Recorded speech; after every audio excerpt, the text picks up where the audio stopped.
Business Industrie, le plateau télévisé de ce salon de l'industrie en Bourgogne-Franche-Comté qui se déroule pendant 2 jours au Parc des Expositions de Dijon.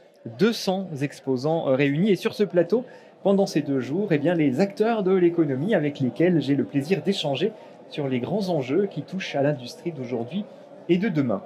Le premier enjeu que nous évoquons aujourd'hui, c'est celui de l'emploi et de la formation, avec 4 représentants de l'OPCO 2I, l'opérateur de compétences du domaine du secteur industriel.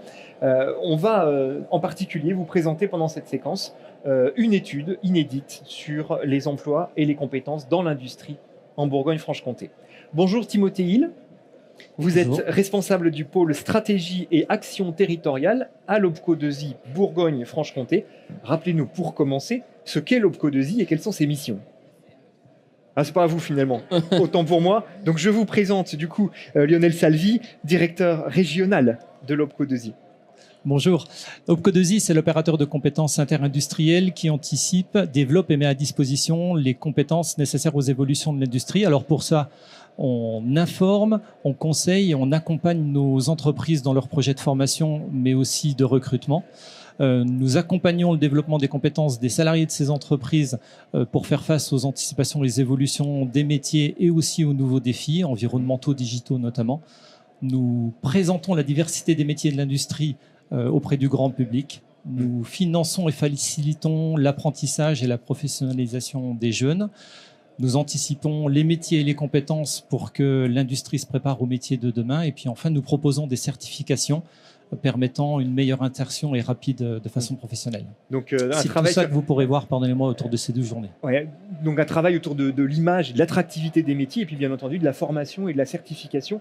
C'est très important dans le secteur, on le sait, où les métiers sont en tension, beaucoup de métiers sont en tension. Quelques chiffres clés peut-être sur l'OPCO 2I dans cette région. Oui, ce sont 130 000 alternants qui viennent gonfler les rangs de quelques 2 900 000 salariés de l'industrie en France, regroupés dans environ 90 000 entreprises et elles-mêmes représentées par 29 branches professionnelles, tout aussi diversifiées qu'épanouissantes. Alors, je n'en citerai que quelques-unes, les industries pharmaceutiques, la bijouterie, joaillerie, orfèvrerie, l'horlogerie, l'habillement, le textile, carrières et matériaux, plasturgie, chimie, la maroquinerie, mais aussi la métallurgie, qu'on réduit souvent au métier de la métallerie.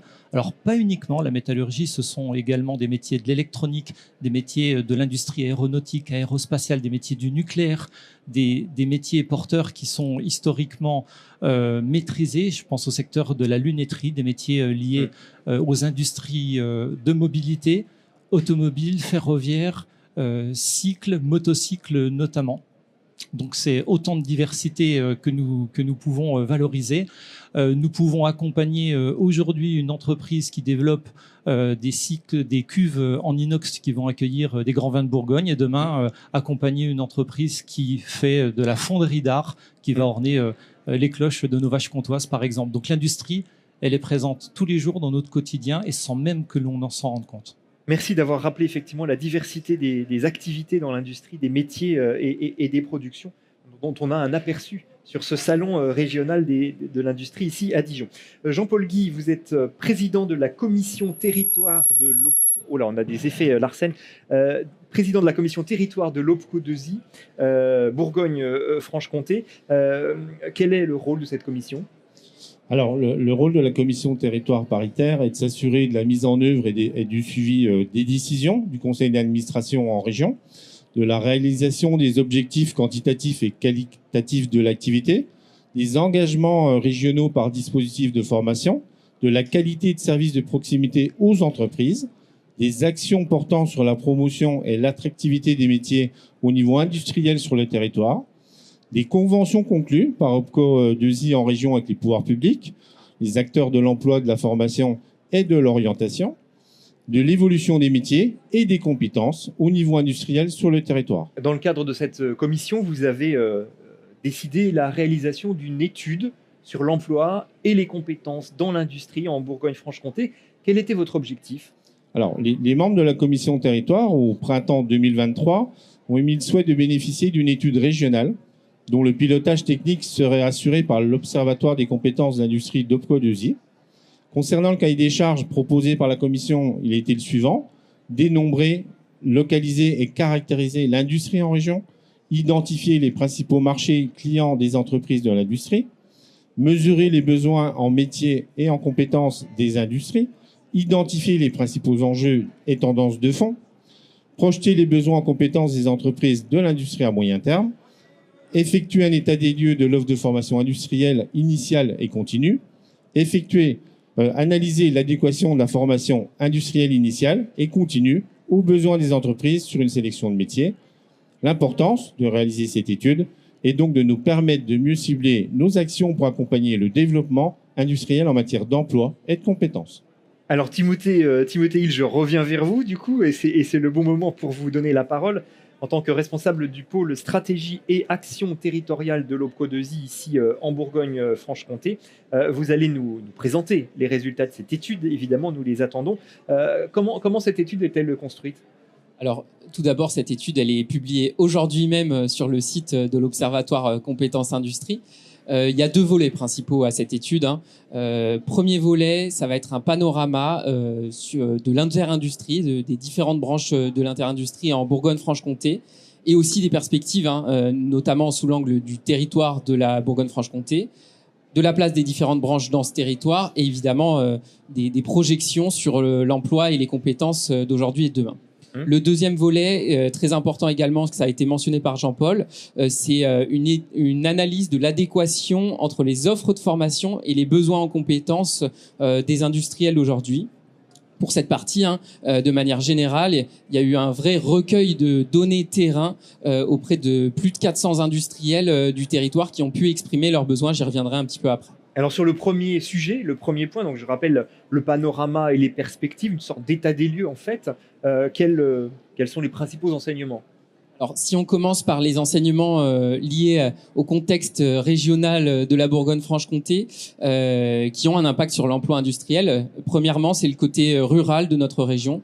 95% de la région est située en zone rurale, donc ça a forcément un impact sur l'emploi, sur la mobilité des salariés et sur la disponibilité des compétences dans les territoires. Deuxièmement, c'est la baisse de la population dans la région Bourgogne-Franche-Comté. Forcément, qui dit baisse de population, dit moins de population aussi active pour répondre aux besoins des entreprises. Et enfin, c'est la situation vraiment géographique de notre région. On le sait, on est à proximité de bassins d'emploi aussi et de zones géographiques dynamiques, la Suisse, l'Île-de-France, le Grand Est ou encore l'Auvergne-Rhône-Alpes.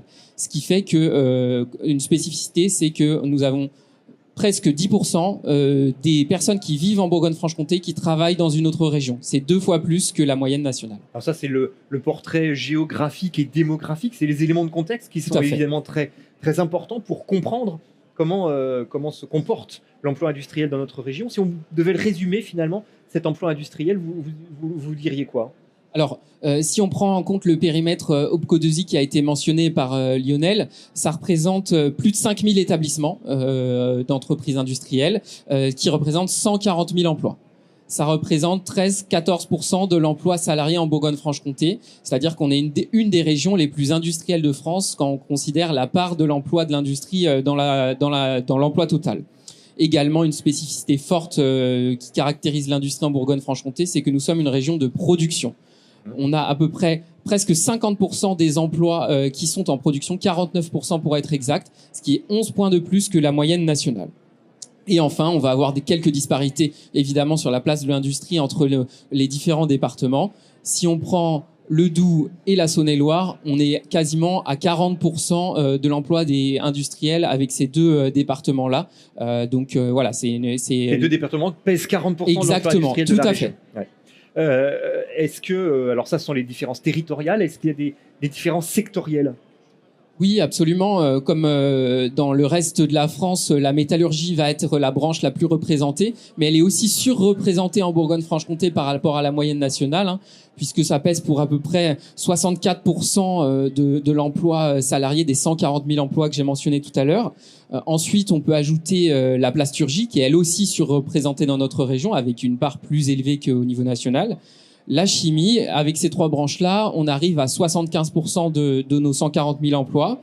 On peut ajouter également dans les branches bien représentées en région le caoutchouc ou encore la maroquinerie. Et avec ces 5 branches que j'ai mentionnées, on a le top 5 des branches en termes d'emploi industriel. Alors, si on croise l'approche géographique et l'approche sectorielle, est-ce qu'on peut identifier les forces, les forces en présence, j'allais dire, les secteurs les plus représentés sur les différents territoires? Oui, absolument, c'est montré dans l'étude, et on a aussi un document panorama par département qui sera disponible et mis en ligne. Si on prend l'exemple de la métallurgie, sa part varie de 87% dans le territoire de Belfort à 41% dans le Jura. Donc on voit qu'il y a quand même des grosses disparités entre les départements. Si on garde le Jura, où la métallurgie est peut-être un peu moins représentée que dans le reste de la région, pour le coup, on a une surreprésentation de la plasturgie et de la chimie. Donc 24% et 15%. Et si on prend la Côte d'Or dans laquelle nous sommes aujourd'hui, c'est la diversité qui prime, la diversité des branches. Je pense que c'est le département où on a une majorité, vraiment une plus grande diversité des branches représentées.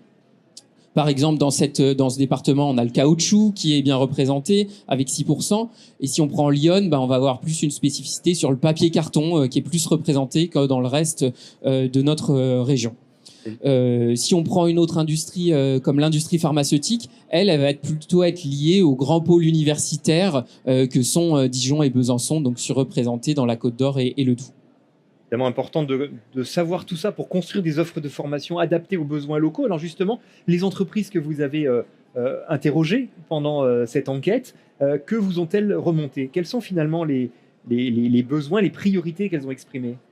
Alors en effet, nos équipes de proximité ont été très mobilisées puisque l'équipe a été à la rencontre de près de 400 industriels, comme je l'ai mentionné, pour recueillir leurs besoins, leurs priorités et leurs préoccupations, surtout en termes d'emploi et de compétences. Ce qui ressort le plus, c'est le besoin en termes d'attractivité et de recrutement et de fidélisation.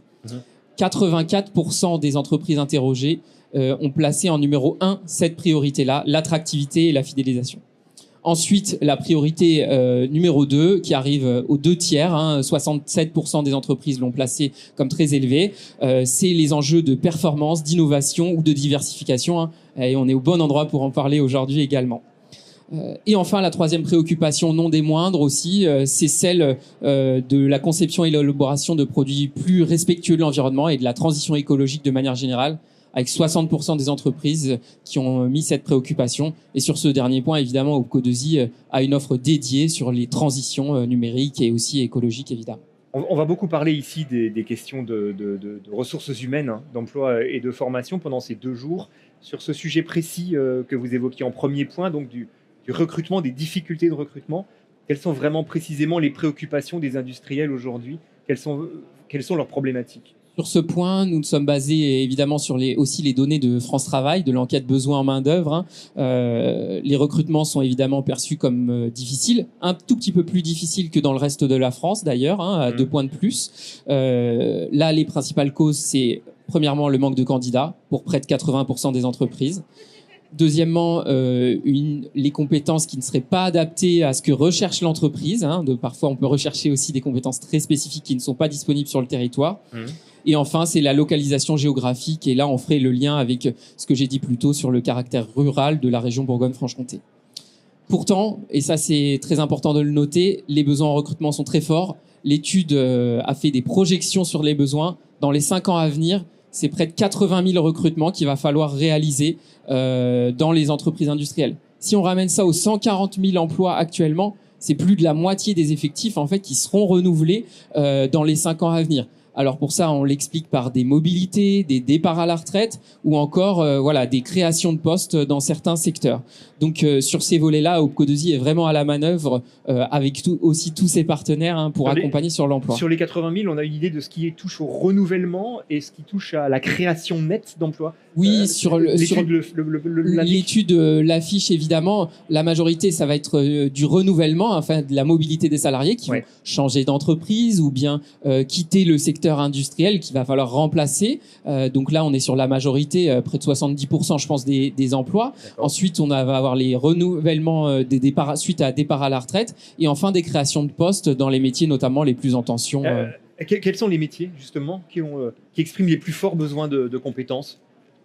Eh bien, globalement, on va être sur les métiers, je pense que je n'apprends rien aux industriels qui sont présents ici, de la maintenance, de la conception, et évidemment de la production. On est une région de production, hein, notamment sur des métiers de soudeur, d'opérateur de production ou régleur, où les recrutements sont jugés très difficiles. Et dans notre étude, on a des focus avec plus de chiffres sur ces métiers spécifiquement. Et je crois qu'on le voit aujourd'hui, puisqu'il y a un forum emploi, un grand forum emploi, où beaucoup de ces offres sont sur ces métiers-là. Alors justement, et là on arrive sur le deuxième volet de votre étude, finalement sur l'adéquation entre l'offre de formation et les besoins des entreprises. Est-ce que l'étude permet-elle de dire, de conclure que l'offre de formation du territoire répond effectivement aux besoins des industriels? Alors, en effet, les industriels ont été interrogés sur ce point. Ce que refait ressortir l'étude sur les métiers étudiés, c'est qu'il n'y a pas forcément de carence évidente particulière dans l'offre de formation, hormis sur certaines inadéquations géographiques. On pourra avoir une formation qui est d'un côté de la région et les besoins plutôt sur l'autre côté, notamment chez les soudeurs. Pour autant, il y a une problématique d'attractivité dans ces formations. Les taux de remplissage ne sont pas forcément les meilleurs. Il y a des places vacantes qui restent, que ce soit en formation initiale, en formation continue ou par la voie de l'apprentissage, ce qui peut expliquer aussi une bonne partie des difficultés de recrutement. Et à mettre en parallèle avec ça, les entreprises qui, comme je l'ai dit, déclarent de fortes difficultés de recrutement, alors même que ce volume de personnes formées paraît suffisant. L'idée, c'est d'étudier, d'aller peut-être plus loin aussi avec tous les partenaires, de creuser pourquoi il y a des difficultés alors qu'on forme a priori suffisamment dans ce que montre l'étude. C'est sans doute un point à creuser pour étudier ce phénomène un peu d'évaporation. Où vont les jeunes diplômés? Est-ce qu'ils vont dans l'industrie? Est-ce qu'ils vont ailleurs, dans notre région ou pas? C'est sans doute à creuser. Merci beaucoup. En tout cas, on comprend que l'étude fournit un grand nombre de données fiables et fines, assez finement, à l'échelle des départements, à l'échelle des secteurs d'activité. Donc c'est à découvrir et à lire donc sur le site internet de l'OPCO2I, à découvrir très vite, dès aujourd'hui. On termine cette table ronde, cet échange avec Sandra Louis, qui est vice-présidente de la commission territoire de l'OPCO2I, ici en Bourgogne-Franche-Comté. Alors cette étude, elle est faite, elle est publiée maintenant. Que va-t-il se passer? Que va-t-elle devenir?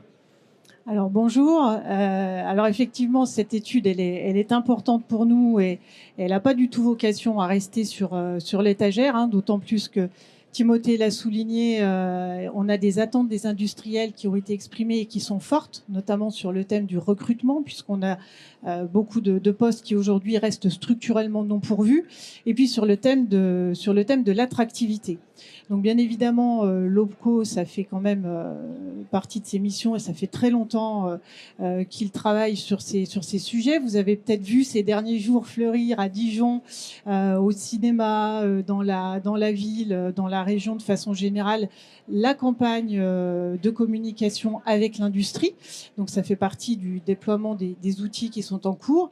Et puis en ce qui concerne l'attractivité, on aura demain, en partenariat avec l'éducation nationale, le plaisir d'accueillir sur nos stands plus de 300 élèves de la région, donc qui vont venir de différents collèges et lycées de toute la région, pour leur montrer ce qu'est l'industrie, la richesse, la diversité, et puis avec des petites animations qui seront proposées à la fois par les branches et par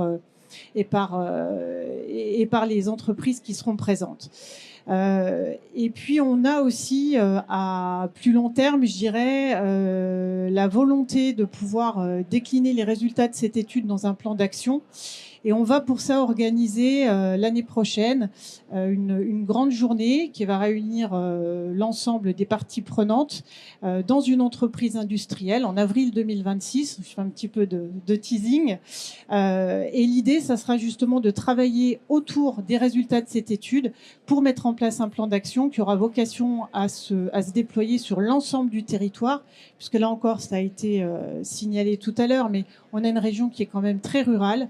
Et donc, l'idée, c'est vraiment de pouvoir déployer l'ensemble de ce plan d'action sur le territoire, avec la vocation, bien évidemment, que l'OPCO puisse apporter sa pierre à l'édifice et qu'on puisse rester en Bourgogne-Franche-Comté une grande région industrielle française. C'est tout le bien que nous souhaitons à la Bourgogne-Franche-Comté et que nous exprimons sur ce salon et sur ce plateau tout au long de ces 2 jours. Merci beaucoup à tous les 4 pour la présentation de cette étude inédite et très complète sur la situation de l'emploi industriel dans notre région. Je vous invite donc à la consulter sur le site internet de l'OPCO2I. Je vous souhaite une bonne journée et un bon salon.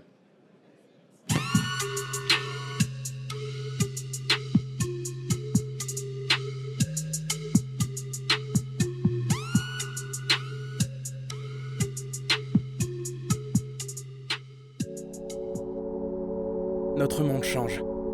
Et il change vite. Avec l'industrie, on innove pour apporter de nouvelles solutions. On apprend, on transmet, on partage. On permet à chacun de trouver sa place. Et on gravit les échelons. Avec l'industrie, on contribue à prendre soin de ce qui compte. Des femmes, des hommes et de notre planète.